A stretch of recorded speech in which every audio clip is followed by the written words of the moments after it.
I'm joined here by Representative Kelly Luxembourg, who represents Manchester, and we've asked you all to gather here today to discuss the legislation that's been put forth by a number of us here regarding the Crumbling Foundation issue impacting Eastern Connecticut. As many of you know, this is a major issue for many of our districts across northeastern and central Connecticut.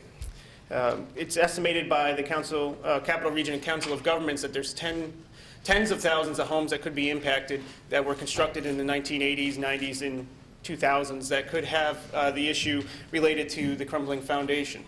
Now, last year, we put together a bipartisan working group of legislators from this area to start working on legislation. Last year, and Representative Luxembourg will speak about it, we passed some legislation to move us in the right direction. And this year, we have called this press conference to point out the 17 pieces of legislation that are intended to help the victims of this issue and then help move our state forward. Because as many of you know, this issue impacts so many towns across Connecticut that it's more than just a local issue. It's more than just a homeowner issue. It's truly an issue for the entire state of Connecticut. So I want to thank each and every one of you for being here. And I did want to point out that I think every single one of us that's up here today has co-sponsored or introduced House Bill 6478. That bill is more of the comprehensive bill that we look to move forward with, along with the other 16 bills that are listed before you as well. But 6478 includes a prohibition on the use of pyrrhotite in concrete foundations, requires the installation of curtain drains along concrete foundations in high water table areas, as the Department of Consumer Protection report indicated that often has an impact on how strong these foundations are. Require that the concrete removed from failed foundations be properly disposed of and not reused. Establish a surcharge on insurance policies to help fund a remediation program, as well as waive the state building fee associated with remediation of concrete foundations. And I do just want to point out as well that it is our intention that the legislation will include both federal funds and state funds to also go into the remediation program to help those that are most in need. So I'll turn it over to Representative Luxembourg for a few brief comments.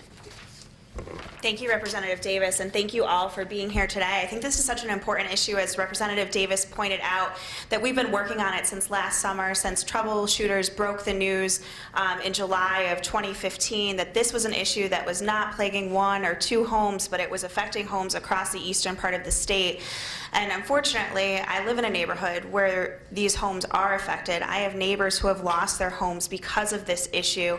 When I started working on this, it was one of my first things that I did when I was sworn in early 2015, before we knew that it was pyrrhotite, before we knew the very, very drastic effect that it would have on eastern Connecticut.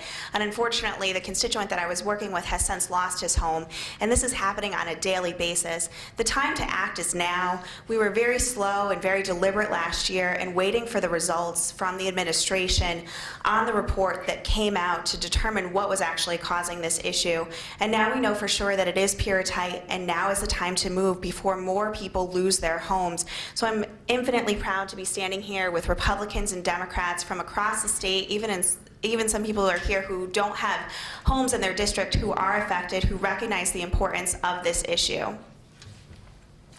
Thank you. And we've also asked some of our partners that we've been working with this entire time, trying to come up with the best legislation to impact the most number of families and those who are affected.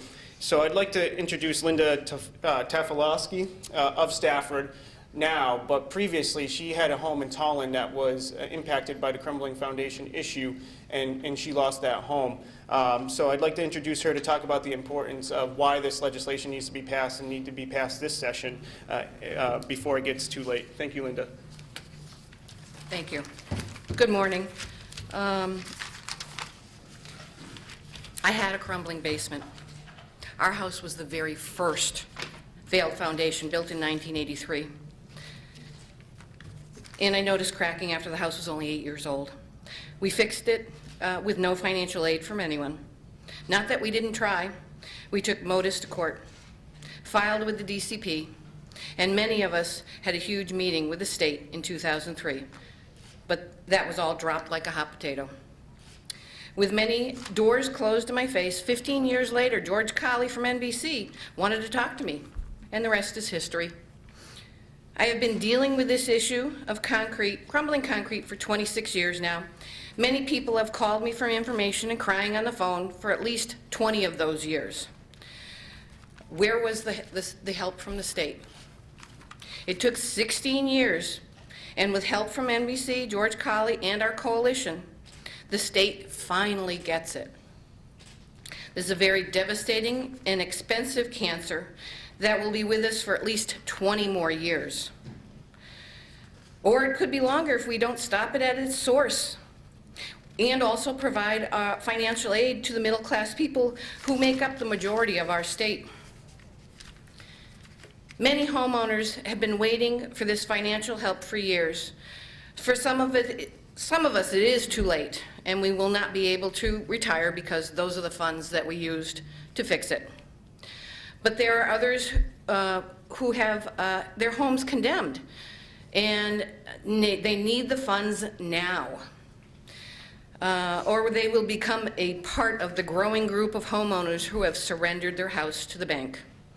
Our entire state will suffer if there is not enough financial help for the working middle-class people who have done everything right, paying their mortgage and their taxes for years, just to have their home, their biggest investment, worthless. We have 19 bills, and I hope they're considered carefully. We've been waiting far too long for someone to fix our financial, emotional nightmare.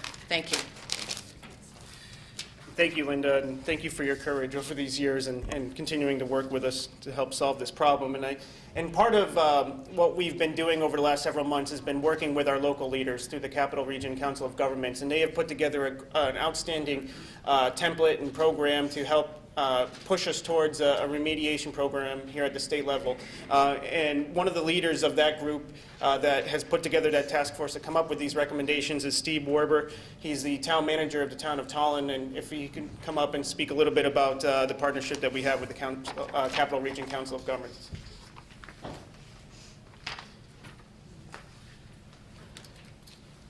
Thank you very much. Also coming up is Lisa Pellegrini, who is co-chair of the CROG Ad Hoc Subcommittee. My name is Steve Werbner. I'm the town manager of Tallinn in my day job. We have been working diligently over the last several months, working with a very dedicated group of people who have come together to address the various issues associated with the Crumbling Foundation situation. This is a devastating predicament for those who are involved. In my particular community, we have a total of some 5,000 homes, 2,000 of which were built during the impacted time period, so a significant portion of our community is potentially impacted by this particular problem. There are now some 37 towns in the area which have at least one home impacted by the Crumbling Foundation, so it's a significant regional problem, and we are very grateful to the legislators who are here and others in terms of your involvement in this issue and the bills that are being put forth. We hope to be able to work with you very, very closely in terms of the progress of those bills through the session. We do feel that testing, engineering, and remediation have to go hand in hand to ensure that our residents currently impacted are benefited, as well as those who yet to know that they have the problem are willing to come forward and do additional testing to find out that they may also in the future have significant problems. So we thank you, and we look forward to working with you on this very, very important issue to our communities. Lisa? I think what Steve said is exactly right, and I can't elaborate how important it is for remediation, especially the people that are suffering right now. Right now in my community in the town of Summers, we have 7 people that are working with the assessor to lower their tax rates, their assessments, but it's a growing problem. Never would I have thought 4 months ago that I'd be looking at lowering a grand list because of the crumbling concrete. It's just going to continue to grow, and I'm very happy that we're all working together, both Republicans and Democrats, and it's something that just needs to keep the focus on it.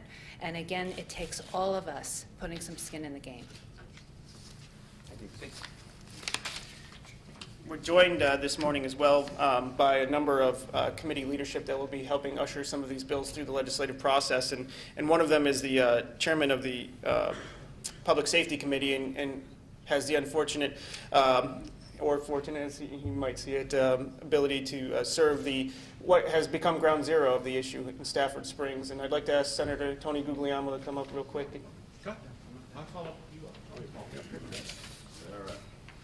Good morning.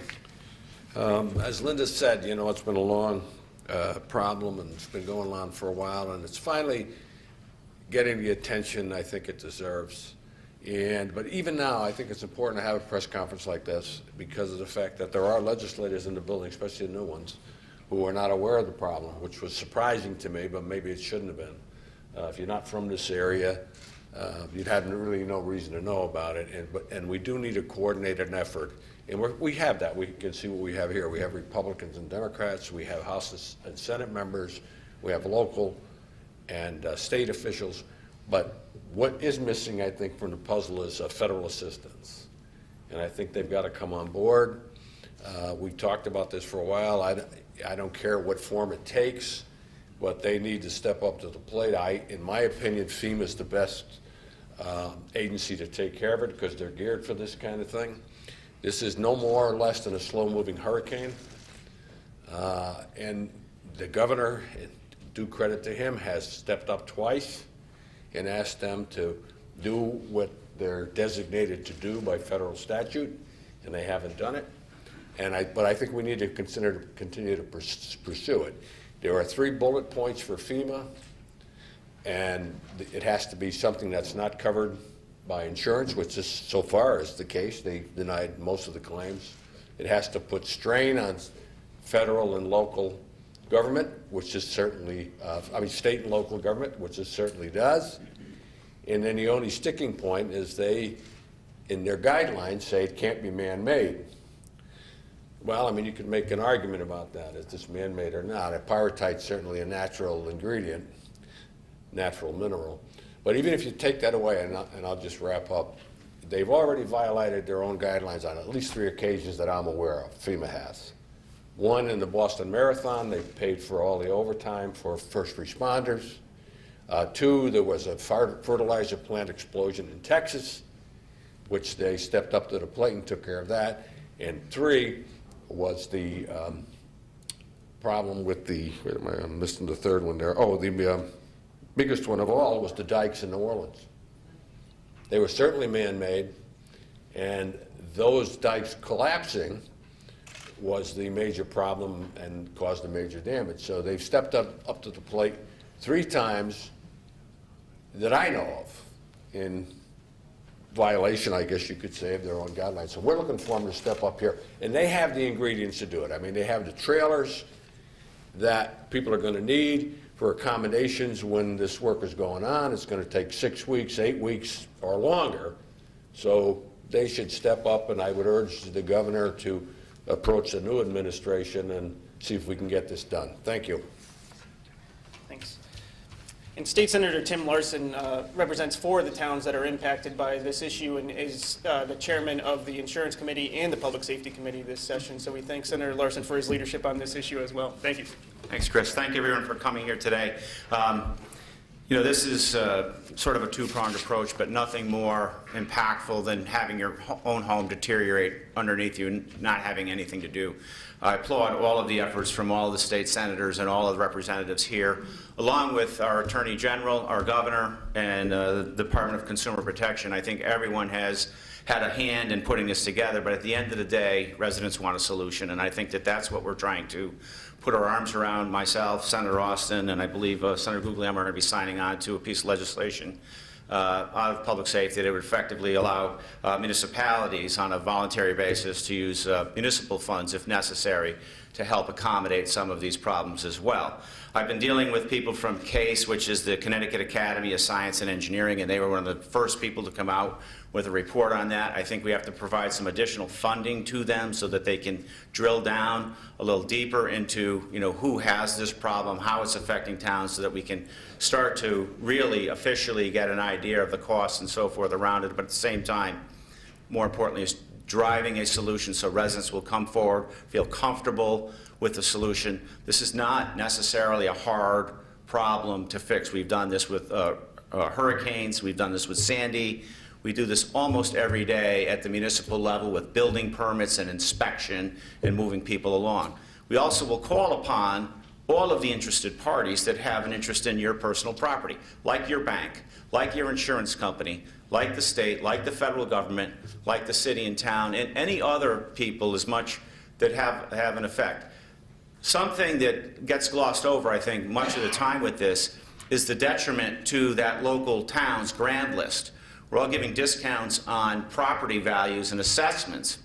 And so you're starting to deteriorate. You're starting to see that grand list drop. Well, the expenses in those communities aren't dropping. And that's another thing that I think we have to bring forward to the federal government, is that in eastern Connecticut, the deterioration of grand list deteriorates your taxable base in your community. And so that in and of itself is a problem, but is nothing more devastating than the effects that it has on homeowners. I have personal friends and family members that are considering some of the most bizarre alternatives to getting through this. And I can appreciate certainly this woman who spoke before about, where'd she go?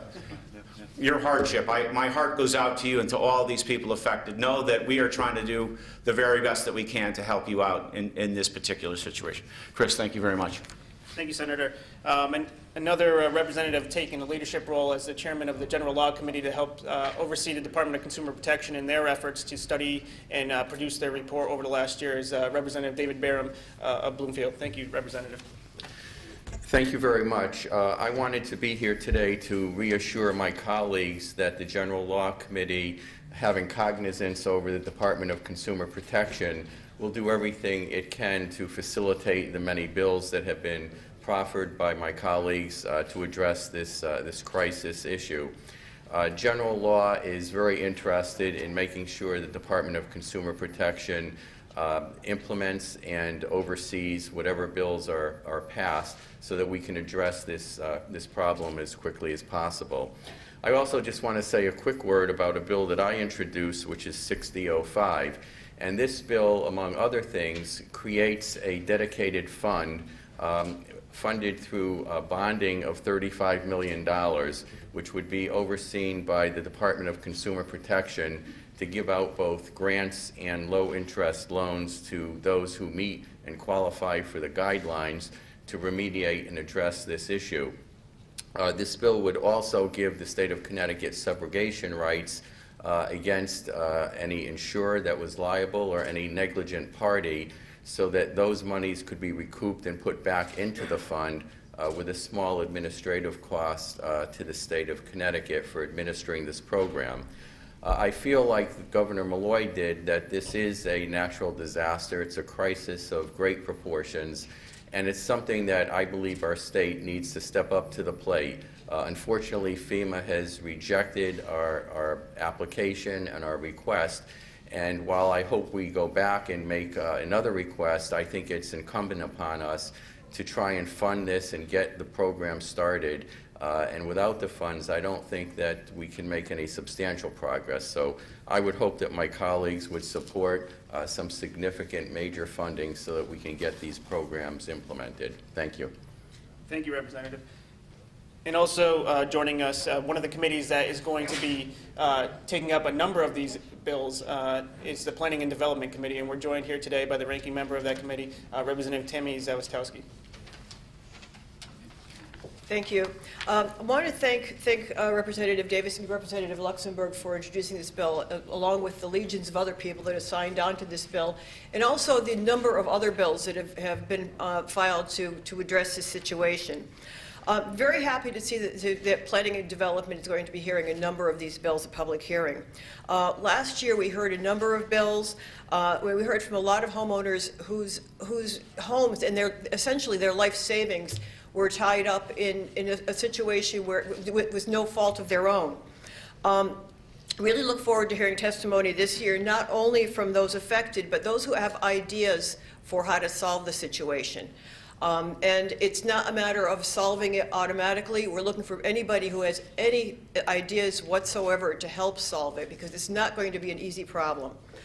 So many aspects of this situation need to be addressed. It's not only the physical problems of the foundations themselves, it's insurance issues, banking and mortgage issues, the real estate market throughout the affected areas and beyond, and the property tax bases in those communities, and also the need to make sure this doesn't happen again. This is a Connecticut problem. It's not just a northern Connecticut problem. It affects all of us because it affects so many of our towns and our overall real estate market. So thanks very much again to all of those who have put in bills and who are supporting this cause, including municipalities and everybody else involved. Thank you. I think that we've heard from so many different perspectives today, from committee leadership to those who have affected communities. And I think the one thing that we can be certain of, that there's strength in numbers and that we're all here and we're banding together on this. I think that that'll send a strong message moving forward that this is a top priority for us in eastern and northern Connecticut, and it should be a top priority for us in the state.